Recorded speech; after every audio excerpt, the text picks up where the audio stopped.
नमस्कार। आज हम एक ऐसी पहेली को सुलझा रहे हैं जिसने दशकों तक एक पूरे देश को खौफ में रखा। ये कहानी शुरू तो होती है भूतों और अजीब घटनाओं की फुसफुसाहट से, लेकिन इसका जो अंत है वो कहीं ज्यादा असल और इंसानी है। कई सालों तक जापान के उत्तरी तट पर यही डरावनी हकीकत थी। जरा सोचकर देखिए, लहरें सैकड़ों खाली नावें किनारे पर ला रही हैं और उनके अंदर सिर्फ इंसानी कंकाल हैं। जाहिर है इसने वहां अलौकिक कहानियों और एक गहरे डर का माहौल बना दिया था। वैसे तो ये सब 1975 के आसपास शुरू हुआ, लेकिन 2010 के बाद तो जैसे इन नावों की बाढ़ ही आ गई। इससे तटीय इलाकों में रहने वाले लोगों में सचमुच का खौफ पैदा हो गया था। स्थानीय लोग बुरी तरह से डर गए थे और उन्होंने इन नावों को भूतिया नाव कहना शुरू कर दिया। सरकार ने शुरू में तो कहा कि शायद ये भटके हुए मछुआरे होंगे, लेकिन ये बात किसी के गले नहीं उतरी। मतलब इतने सारे मछुआरे एक साथ कैसे भटक सकते थे? और ये कोई एक दो घटनाएं नहीं थीं। जैसा कि ये डेटा दिखा रहा है, कुछ ही सालों के अंदर सैकड़ों नावें मिली और कुल मिलाकर तो ये आंकड़ा 1000 के भी पार चला गया। ये एक सिलसिला था, एक डरावनी लहर जो बार बार तट से टकरा रही थी। तो जब नावों की संख्या और लोगों का डर दोनों बढ़ने लगे तो जापानी सरकार को भी हरकत में आना पड़ा और इन भूतिया जहाज़ों की असलियत का पता लगाने के लिए एक बड़ी जांच शुरू की गई। जांच करने वालों को कुछ बहुत जरूरी सुराग मिले। पहली बात, ये नावें बहुत ही साधारण लकड़ी की बनी थी जो खुले समंदर के लिए बिल्कुल सही नहीं थी। कुछ नावों पर कोरियन पीपल्स आर्मी जैसे नारे लिखे थे और भाषा वो कोरियाई थी। सारे सबूत एक ही तरफ इशारा कर रहे थे, उत्तर कोरिया। लेकिन इस जवाब ने एक और भी बड़ा सवाल खड़ा कर दिया। सब हैरान थे कि क्या ये छोटी छोटी कमजोर सी नावें जापान के इतने खतरनाक समंदर में 1000 किलोमीटर का सफर तय कर सकती हैं? ये तो सीधे सीधे मौत को दावत देने जैसा था। तो ये थ्योरी भी कुछ हजम नहीं हो रही थी। ये रहस्य तब और भी उलझ गया जब जांचकर्ताओं ने इन भूतिया नावों का कनेक्शन एक दूसरे पुराने अनसुलझे केस से जोड़ा।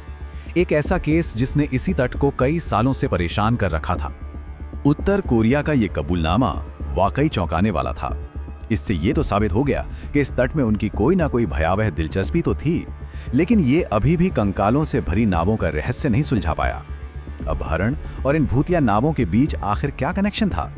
पता चला कि जासूसी वाली कहानी एक तरह का भटकाव थी। असली जवाब कहीं और ही छिपा था, जासूसी में नहीं बल्कि वैश्विक अर्थव्यवस्था में। और ये सब कुछ शुरू हुआ एक खास तरह के समुद्री भोजन की जबरदस्त मांग के साथ। जी हाँ, फ्लाइंग स्क्विड। इसी की मांग ने एक ऐसा पर्यावरण और आर्थिक चेन रिएक्शन शुरू किया जिसके नतीजे उत्तर कोरिया के सबसे गरीब नागरिकों के लिए जानलेवा साबित हुए। घटनाओं की ये कड़ी पूरी कहानी साफ कर देती है। चीन में फ्लाइंग स्क्विड की मांग बढ़ी तो चीन ने अपने बड़े बड़े जहाजों को मछली पकड़ने के लिए उत्तर कोरिया के पानी में भेज दिया। इन विशाल जहाजों ने समंदर का सारा स्टॉक ही खत्म कर दिया, जिससे स्थानीय उत्तर कोरियाई मछुआरों के पास कुछ नहीं बचा। अब उनके सामने एक भयानक चुनाव था, या तो घर पर भूखमरी से मरें या फिर अपनी छोटी छोटी नावों को लेकर गहरे खतरनाक समुद्र में मौत का जोखिम उठाएं। और बस यहीं पे पहेली के सारे टुकड़े जुड़ गए और ये पता चला कि 39 साल पुरानी ये भूतों की कहानी असल में एक बहुत गहरी मानवीय त्रासदी थी। यहाँ साफ देखा जा सकता है कि यह मुकाबला कितना एक तरफा था। एक तरफ छोटी लकड़ी की नावें और दूसरी तरफ बड़े आधुनिक औद्योगिक ट्रॉलर्स। तो जब ये बेबस उत्तर कोरियाई मछुआरे तूफानों में खो जाते थे या उनका ईंधन खत्म हो जाता था तो उनके बचने की कोई उम्मीद ही नहीं होती थी। उनकी नावें ही उनका ताबूत बन जाती थीं। पूरे 39 साल, सोचिए, लगभग 4 दशकों तक उत्तरी जापान के लोग भूतों के डर में जीते रहे, जबकि सच्चाई तो कहीं ज्यादा दुखद और दर्दनाक थी।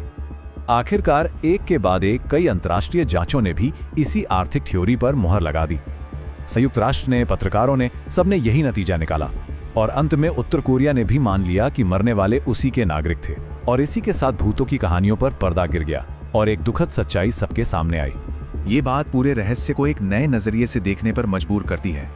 ये एक डरावनी कहानी से कहीं ज्यादा वैश्विक अर्थव्यवस्था और इंसानी लाचारी की एक दिल दहला देने वाली कहानी है।